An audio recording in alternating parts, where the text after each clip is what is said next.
भूर्भुवस्वः तत्सवितुर्वरेण्यं भर्गो देवस्य धीमहि धियो यो नः प्रचोदयात्। ॐ भूर्भुवस्वः। नमस्कार। सिद्धि बुद्धि प्रदे देवी भुक्ति मुक्ति प्रदायिनी मन्त्रमूर्ते सदा देवी महालक्ष्मी नमोस्तुते। नेपाल टेलिभिजन हेरेर बसिरहनुभएका समस्त दर्शक महानुभावहरूमा हार्दिक नमस्कार गर्न चाहन्छु। म कार्यक्रम प्रस्तुता चन्द्रकान्त पौडेल। दर्शकवृन्द, हामी होरा दर्शन कार्यक्रम अन्तर्गत छौँ। होराको अर्थ समय हुन्छ, दर्शनको अर्थ हुन्छ दृष्टि, भ्यू। समयानुकूल हामी धर्म, परम्परा, संस्कृति र यस्ता विद्वत वर्गहरूसँग पनि हामी कुराकानी गर्ने गर्दछौँ जसबाट नेपालको धार्मिक विकास भएको छ, आर्थिक विकास भएको छ, सामाजिक उन्नति भएको छ। यसै क्रममा आज मैले यस्ता पाहुनालाई यहाँ भित्राएको छु। यो हाम्रो परम सौभाग्य हो। उहाँले आफ्नो अमूल्य समयलाई हामीलाई प्रदान गर्नुभएको छ। नेपालका धेरै सेक्टरमा, धेरै क्षेत्रमा, पहाडदेखि तराईसम्म, तराईदेखि हिमालसम्म जसले आफ्नो धार्मिक सेवा दिएर, धार्मिक यात्रा, धार्मिक जनजागरण फैलाएर टुटेका जनताहरूलाई एकजुट हुने सन्देश दिनुभएको छ। विभिन्न दलको, विभिन्न धर्मको, विभिन्न एउटा ट्याग लिएर विभिन्न एउटा मोडमा हिँड्ने व्यक्तित्वहरूलाई सबैलाई एक छत्रमा ल्याएर हामी सबैजना सर्वे भवन्तु सुखिनः, सर्वे सन्तु निरामया, सर्वे भद्राणि पश्यन्तु मा कश्चित् दुःखभाग् जनः। कोही पनि दुःखी नहोस्, कोही पनि नरोस्, कसैको लागि पनि समस्या नपरोस्, यस्तो खालको विशिष्ट सोच विचार लिएर नेपालमा धार्मिक यात्रा गरिरहनुभएका एकजना विशिष्ट व्यक्तित्व मुक्तिनाथ पीठाधीश्वर स्वामी श्री कमलनयनाचार्यज्यूलाई म यहाँ निम्त्याएको छु। कार्यक्रममा उहाँलाई सर्वप्रथम स्वागत गर्न चाहन्छु। स्वामीजी, कार्यक्रममा हार्दिक स्वागत छ। जय श्री मुक्तिनाथ। आजकल केमा हजुरका समयहरू बितिरहेका छन्? नौलो केही पनि छैन। यो जस्तो पहिले चल्ने गरेको थियो यज्ञ अनुष्ठान, आराधना, उपासनाहरू ती चलिरहेकै छन्। जसरी हाम्रा अन्नदान क्षेत्रहरू, वेद विद्याश्रमहरू सञ्चालन हुनुपर्ने हो, भएकै छन्। अब थप रूपमा अहिले गाईको सेवाको लागि गौशालाहरू बागलुङको मालिकामा र पर्वत जिल्लाको धाइरिङमा श्री गण्डकी गोपाल गौशाला चलेका छन्। एवं रीतले अहिले भर्खरै रामानुज सहस्राब्दी भएकाले चैत्र 1 गते मेची र महाकालीबाट रथ उत्सवको प्रारम्भ गराएको थिएँ। एवं रीतले अब दिनचर्या चलिरहेकै छन्, सबै विधामा, सबै प्रकारले राम्रोसँग। कति व्यस्त हुनुहुन्छ? एकै दिनमा मेची, एकै दिनमा महाकाली? कठिनतर कुरा भने हो, श्री रामानुज सहस्राब्दी रथ महोत्सवको लागि मैले चैत्र 1 गते महाकाली झोलिङ्ग पुलको नजिकबाट प्रारम्भ गराएँ। त्यहाँ स्वामी गोविन्दाचार्य एकजना तपस्वी हुनुहुन्थ्यो, उहाँको सङ्कल्पमा त्यो शुभारम्भ भएको हो। 15 दिनको यात्रा सम्पन्न गरिकन उहाँहरू समापन गर्नुभएको छ। दुवै रथहरूको मैले यो भ्रमण यात्राको एकै दिनमा शुभारम्भ गर्दा कतिपयलाई अनौठो लागेको थियो। तर आजकल वैज्ञानिकको युग छ। हेलिकप्टरबाट, जहाजबाट र विभिन्न विधाबाट पनि पुग्न सकिने अवस्थाहरू छ। त्यसले गर्दाखेरि यो आश्चर्यको विषय एकै दिनमा फेरि हाम्रो नेपाल छ नै कति। र स्वामीजी, हजुरबाट धर्म र विकासको कुरा गर्दै गर्दाखेरि धार्मिक सेक्टरबाट, धर्मको प्रभावबाट नेपालमा धेरै विकास भएका छन्। धार्मिक यात्राबाट नै नेपालमा विभिन्न अस्पतालहरू बनेका छन्। धार्मिक क्रियाकलापबाट नै नेपालमा विभिन्न शिक्षालयहरू बनेका छन्। अनाथाश्रमहरू, निःशुल्क स्वास्थ्य सेवाहरू पनि हजुरले प्रदान गर्नुभएको छ। यति धेरै विकास गर्ने, यति धेरै त्यो सम्भव कसरी गर्नुहुन्छ हजुरले? प्रश्न र उत्तर आफैमा तपाईबाट नै भइरहेको छ। यो विकासको बारेमा केवल हामीबाट मात्र होइन, हेर्ने हो भने अहिले चाहे हस्पिटल हुन्, चाहे स्वास्थ्य सेवाश्रमहरू हुन्, या विद्यालयहरू हुन्, या पुल पुलेसाका कुरा हुन्, या बाटोघाटोका कुराहरू हुन्, धर्मले धारण गर्दछ, धर्मले सबैलाई माया गर्दछ, धर्मले सबैलाई आफूमा समाहित गर्दछ, कसैलाई पर गर्दैन। तर त्यो धर्म वैदिक धर्म, सनातन धर्म, जसलाई हिन्दू धर्म भनिन्छ। पूजापाठ, आराधना, उपासना गरिसकेपछि आफ्नो लागि मात्र नमागेर सर्वे भवन्तु सुखिनः, सर्वे सन्तु निरामया, यो उदात्त चरित्र कहीँ पाइन्छ, उदात्त भाव कहीँ देख्न पाइन्छ भने वैदिक वाङ्मयमा देख्न पाइन्छ, वैदिक दर्शनमा देख्न पाइन्छ। र लोकाः समस्ता सुखिनो भवन्तु यो कहीँ पाइन्छ भने हामी कहाँ पाइन्छ? हिन्दू धर्ममा पाइन्छ। त्यसले गर्दा एउटा क्याम्पसमा आर्थिक सङ्कलन गर्नको लागि भनेर यज्ञ होस्, त्यहाँ हरेक जातिका, हरेक विधाका, हरेक वर्णका, हरेक प्रकारका व्यक्तिहरूले पढ्दछन्।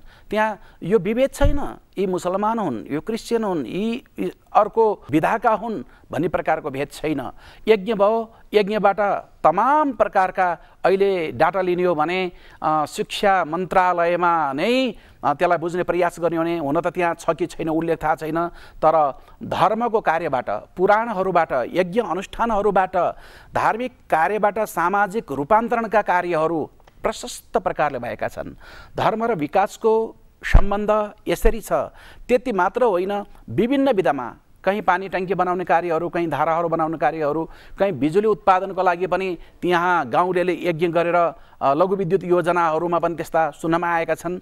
विभिन्न विधामा त धर्मेण धार्यते पृथ्वी, धर्मद्वारा नै सबैको धारण हुन्छ भन्ने कुरा हामीले यसरी बुझ्न सक्छौँ। तर त्यो धर्म र संस्कृतिलाई जगेर्ना कसरी गर्ने भन्ने विधामा चिन्तन गरेको पाइँदैन।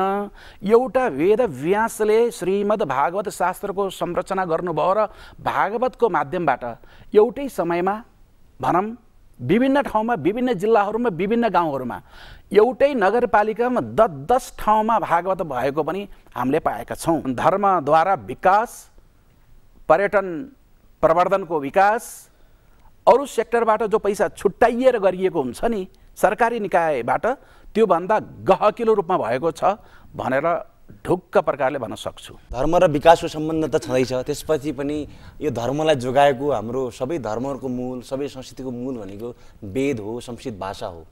विद्यालय स्तरबाट संस्कृत भाषालाई 50 देखि 60 को अन्तरालमा हटाइयो। 60 देखि 70 को अन्तरालमा आएर दस्तावेजबाट नै हिन्दू धर्म भन्ने स्थानमा धर्मनिरपेक्ष राष्ट्र भयो र भोलिका दिनमा कतै 90 साल 95 साल आउँदै गर्दाखेरि भोलिका दिनमा कतै मठ मन्दिर बनाउन पनि समस्या हुने त होइन हो। त्यही चिन्ताको विषय हो। तपाईले जो प्रश्न गरिरहनु भएको छ यो अहिलेको समय सन्दर्भसँग मिल्दोजुल्दो छ र चिन्ताको विषय त्यही हो। पहिले संस्कृत शिक्षालाई हटाइयो। योगी नरहरिनाथ जो आफूलाई जहिलेसुकै विद्यार्थीको रूपमा मान्नुहुन्थ्यो, अथाह ज्ञानको धनी, विज्ञानको धनी, जडीबुटी वनौषधिको ज्ञाता, उहाँ हाम्रो समाजबाट हराएर जानुभयो। अर्का स्वामी डाक्टर प्रपन्नाचार्यज्यू पनि जानुभयो। कतिपय पूर्वजहरू उहाँहरू साधनामा मात्र हुनुभयो, प्रकाशित जनताको बिचमा हुनु भएन। यही विषयको चिन्ता हाम्रा अग्रज पूर्वजहरू पूर्वाचार्यलाई थियो। त्यही विषयको चिन्ताले हामीलाई पनि सताइरहेको छ। शिक्षा सुधारे सकल सुधार, शिक्षा विकारे सकल विकार भनेर यही मन्त्रबाट उहाँले योगीजीले सुरुवात गर्नुहुन्थ्यो।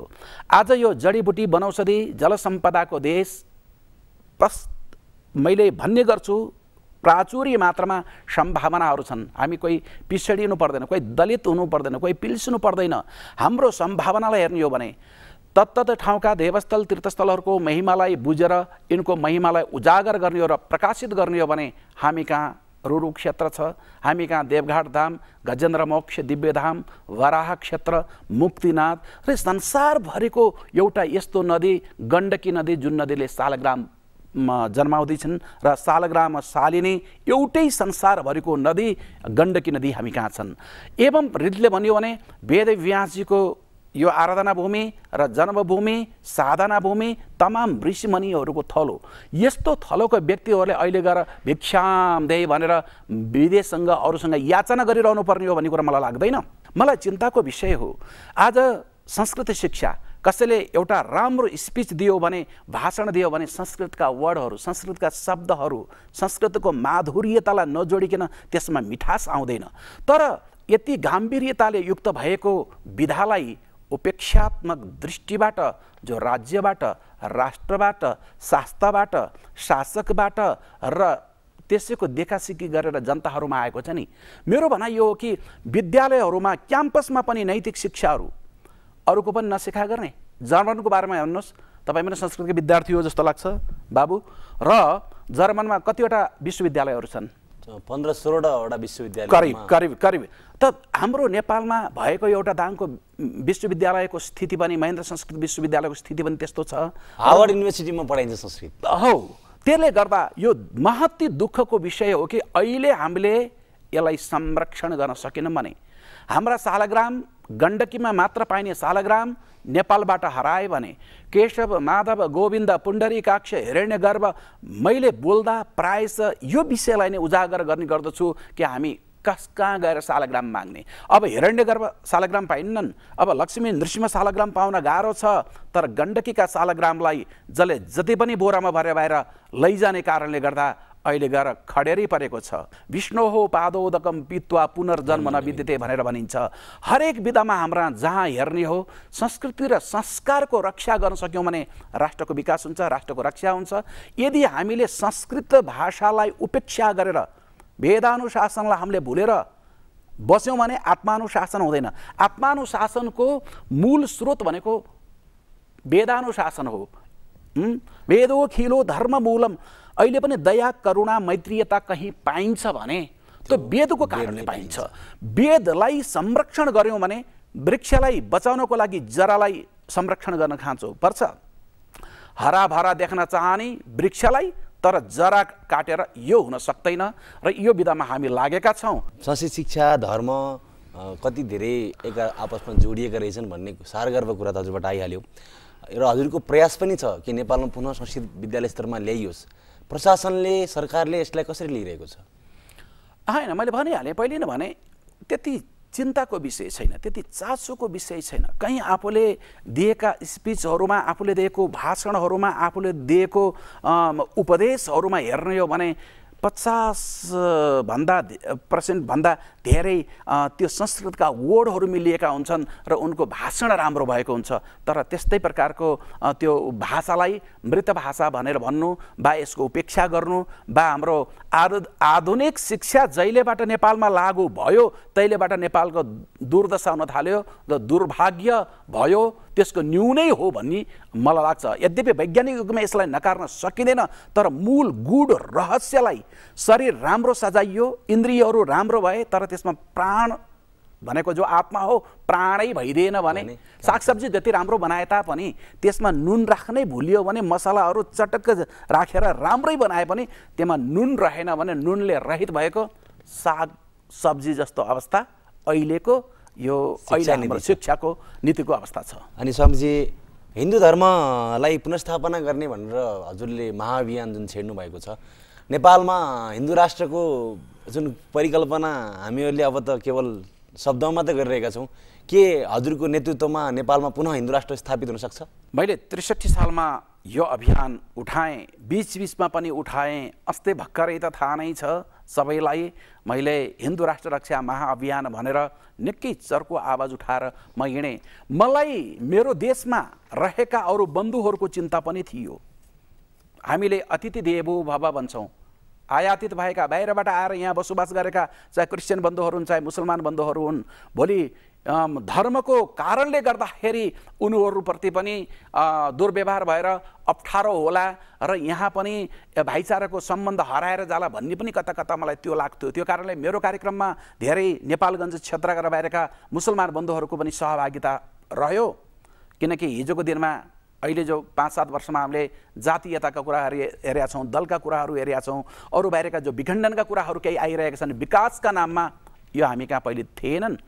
नङ्ग्र मासु जस्तो सबैजनाहरू मिलेर बसेका थिए। पहाड र तराईको कुरा गरिन्छ, विभिन्न विखण्डनका र विभेदकारी कुराहरूलाई विकासको नाममा यहाँ ल्याएर पस्किने काम गरिन्छ।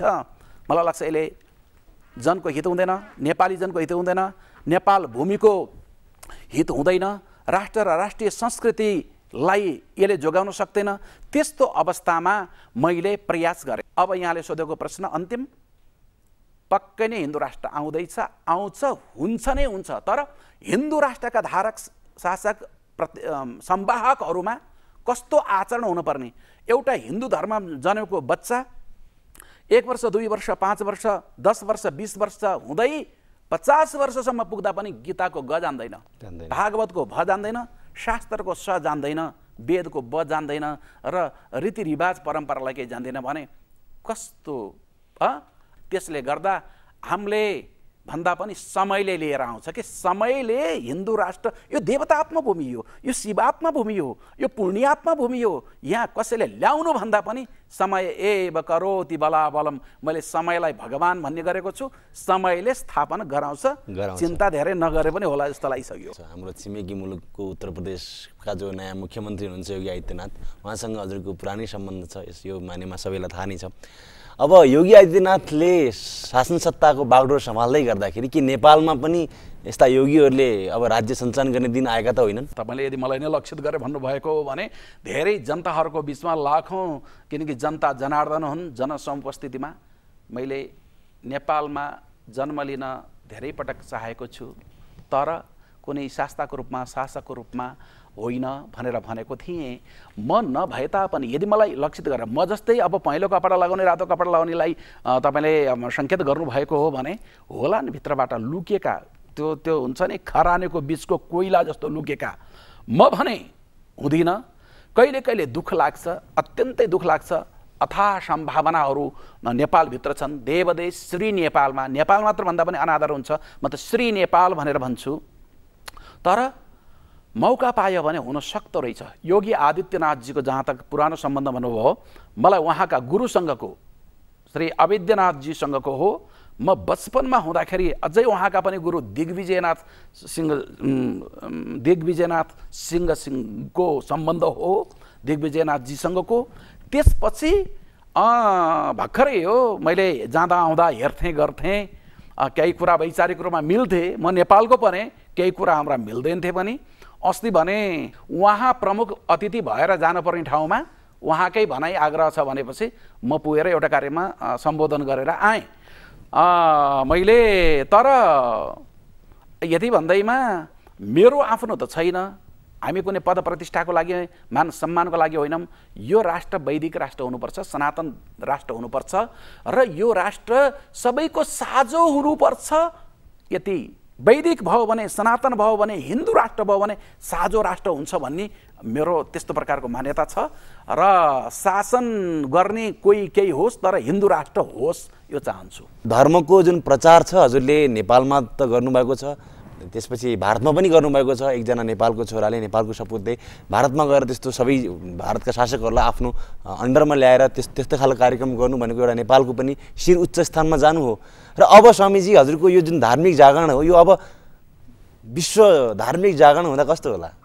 होइन, त्यो त राम्रै नै हो, तर तपाईँले जो कुराकानी गर्नु भएको छ सायद त्यो सन् 2005 को कुरा होला, जति बेला मैले यमुना जल प्रदूषण मुक्तिको लागि भनेर दिल्लीमा गएर कार्य गरेको थिएँ। लगत्तै त्यो समाप्त भएपछि 108 महायज्ञहरू पुरै भारतवर्षमा सम्पादन भइकन हरिद्वारमा 1.25 लाख गाईको दुधबाट 1008 सालग्रामलाई महाभिषेक गर्ने कार्य थियो। त्यहाँका नारायण दत्त तिवारी सायद मुख्यमन्त्रीजी उहाँ नै हुनुहुन्थ्यो, तमाम व्यक्ति पुग्नुभएको थियो। जसरी जनताहरू पुग्नुभयो उहाँ पुग्नुभयो।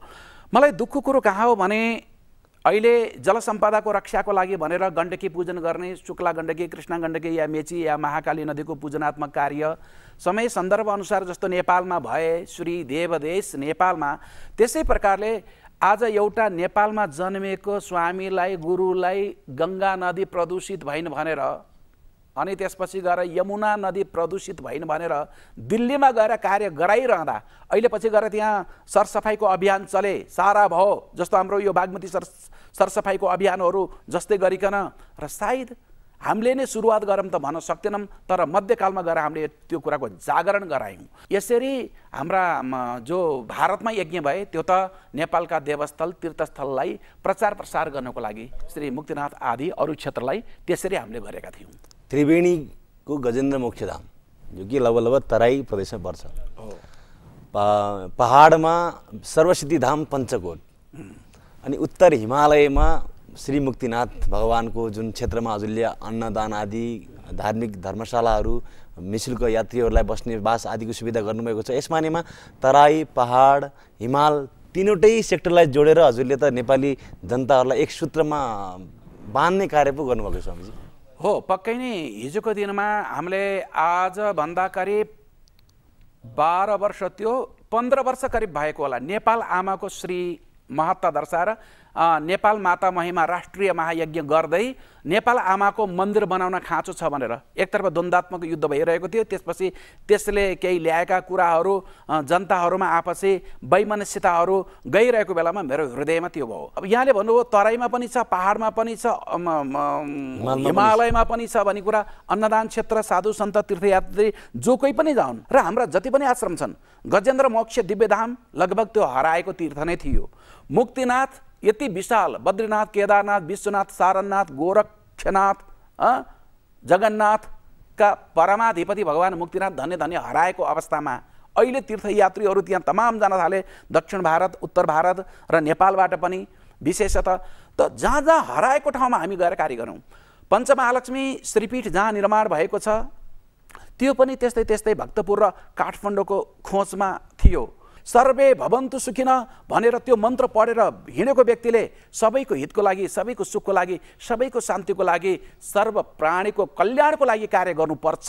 र यदि त्यो गर्दैन भने वैदिक वाङ्मय र वैदिक आदर्शको उपासक होइन भन्ने मलाई लाग्छ। नेपालमा पनि नातावाद कृपावाद केही नभएको कोही फक्कड मातृभूमिलाई मात्र उपासना गर्ने व्यक्ति जबसम्म नेताको रूपमा कोही जन्मिन्न तबसम्म यो शान्ति, सुशान्ति र सुविकास हुँदैन कि भन्ने मलाई लागेको छ। बागलुङको सर्वसिद्धिधाम पञ्चकोटमा हजुरले 108 फिटको विश्व शान्ति कलश, जबकि नेपाललाई एभरेस्टको देश, सगरमाथाको देश, बुद्धको देश भनेर चिनिरहेको बेलामा हजुरले एउटा विश्व शान्ति कलश, यसको विश्व शान्ति कलशको देश भनेर पनि चिनिन्छ। विश्व शान्ति वर्ल्ड पिस टावर भनेर भोलिका दिनमा वर्ल्ड पिस कलश भनेर नेपाललाई चिनाउने जुन महाअभियानमा लाग्नु भएको छ त्यसको कार्य कहाँ पुगिरहेको छ?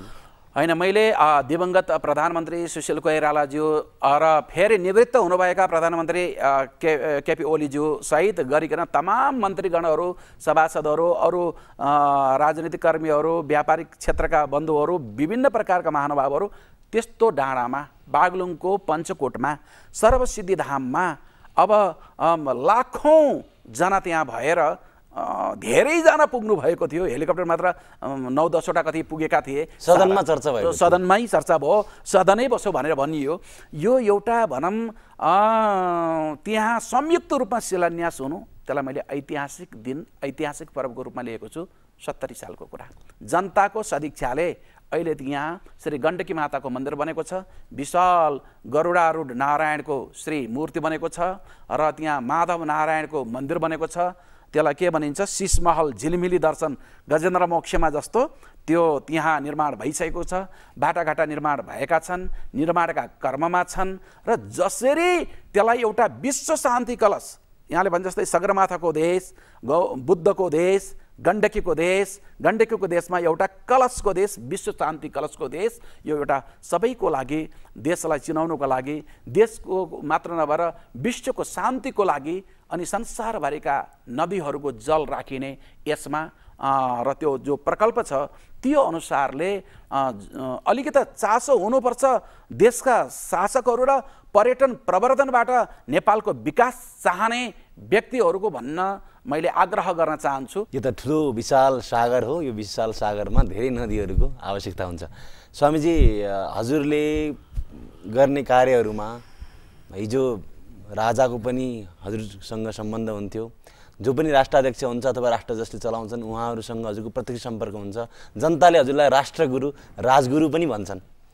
हजुरको जुन राष्ट्रप्रति र राज्यप्रतिको जुन हजुरको उत्तरदायित्व छ यो अलिकति धेरै विशेष र महत्त्वपूर्ण भएन र? वास्तवमा हिजोको दिनमा दिवंगत राजा वीरेन्द्र सरकारसँग मलाई नजिकमा हुँदा बा त्यसपछिको निवृत्त राजासँग हुँदा गर्दाखेरि पनि लिएर भारतमा जाँदाखेरि कसले हल्ला गर्यो, हल्लै हल्लाको देश, म कहिले राजगुरु भएको होइन, राजगुरु भन्ने प्रकारको त्यस्ता चर्चा ल्याइयो त्यतातिर। त्यसै प्रकारले हो देशप्रतिको माया, माटोप्रतिको माया, संस्कृतिप्रतिको माया, जनताहरूप्रतिको माया त हो। अब मैले जति कार्य गर्न पर्ने हो गर्न सकेको छैन, मलाई कहिले लज्जानुभूति पनि हुन्छ। म यसरी आउन पनि सायद मलाई कति वर्षपछि हो, यो नेपाल टेलिभिजनमा यहाँ 15-18 वर्षपछि होला। अहिलेको यो सबै पदाधिकारीहरूलाई साधुवाद गर्न चाहन्छु र तपाईँ प्रवृत्तिहरूलाई पनि। मलाई स्नेहवसात धेरै दिनबाट मिडियामा गएको थिइनँ, कहीँ गएको थिइनँ। अहिले के भयो, पुगिदिउँ भन्ने प्रकार लाग्यो। अनि हाम्रो बल पनि रह्यो, जयेन्द्र बस्नेतकर साहब एकजना जसले लिएर आउनुहुन्छ, उहाँको पनि रह्यो र म यहाँ पुगेँ। अब वास्तवमा भन्ने हो भने नेपालको अथाह सम्भावना, तर उपेक्षात्मक भाव राखेर अरूले सहयोग गर्दै हुन्थ्यो भने हात थापेको अवस्थालाई देख्दा कहिले धोती नै खोल्न त पर्दो रहेछ। योगी आदित्यनाथले धोती खोलेर होइन त्यो मुख्यमन्त्री भएका होइनन्। कहिले कहिले भने सङ्कल्पलाई तोड्न गाह्रो, पसिनै पसिना हुन्छ। नेपालको जनताहरूको अवस्था, दुर्गम ठाउँलाई जब म हेर्छु, नेपालको अथाह सम्भावनालाई जब हेर्छु त मैले आफूलाई रोक्न पनि सक्दिनँ। तर हर प्रकारले म आफ्नै अन्तरङ्गीय साधनामा, आराधनामा, उपासनामा छु। हाम्रो शास्त्रको चाहिँ एउटा नियम के हो भने राज्य चलाउने, राज्य सत्ता चलाउने व्यक्तिहरूमाथि गुरु हुन्थे। गुरुहरूद्वारा प्राप्त भएको उचित मार्ग निर्देशनमा यदि शासकहरू हिँडे भने पक्कै पनि राष्ट्र र समाजको विकास हुन्छ। अहिलेका राजनीतिक दलहरूलाई हजुरले कस्तो प्रकारको सुझाव दिन चाहनुहुन्छ? होइन, मैले यहाँबाट नै यो सबैले बुझ्ने साझो भाँडोबाट किन भन्नु पर्यो र जे भन्ने त मैले बोलाएर भनेकै हो, कुरा गरेकै छु। तर आफूलाई अर्काले मान गरेको राम्रो लाग्छ भने अरूलाई पनि मान दिनुहोस्। साना दल ठुलो दल नभन्नुहोस्, आफ्ना र पराया भनेर विभेद नगर्नुहोस्। साँच्चै नै माटोको लागि केही गर्ने हो र मातृभूमिको लागि केही गर्ने हो भने अरूको आवाज पनि यी साना हुन् भनेर उपेक्षा नगर्नुहोस्। सबैको जनताको उपस्थिति भएको ठाउँमा भारतका मेला लाग्छन् नि, कुम्भ मेलाहरू ठुला हो, त्यस्ता मेलाहरूमा सरकारको उपस्थिति कति हुन्छ यो पनि नसोच्नुहोस्। सबैलाई आग्रह गर्न चाहन्छु कि यी बाबाहरूले, जोगीहरूले, साधुहरूले केही गर्न सक्दैनन् भनेर छिमेकलाई हेर्नुहोस्। हामी धेरै धैर्यवान भएर, धेरै सहिष्णु भएर हामी गरेका छौँ। जस्तै गजेन्द्र मोक्ष प्रतिको पनि आज जनता जनार्दनले दिएको एक रुपियाँबाट बनेको त्यत्रो विशाल संरचनालाई धन्य धन्य तोड्नको लागि तयारी भइरहेको अवस्थामा जनतालाई जवाफ दिए, सरकारले मान्नुपर्ने भयो र त्यसलाई एउटा आरक्षणबाट पर गरियो।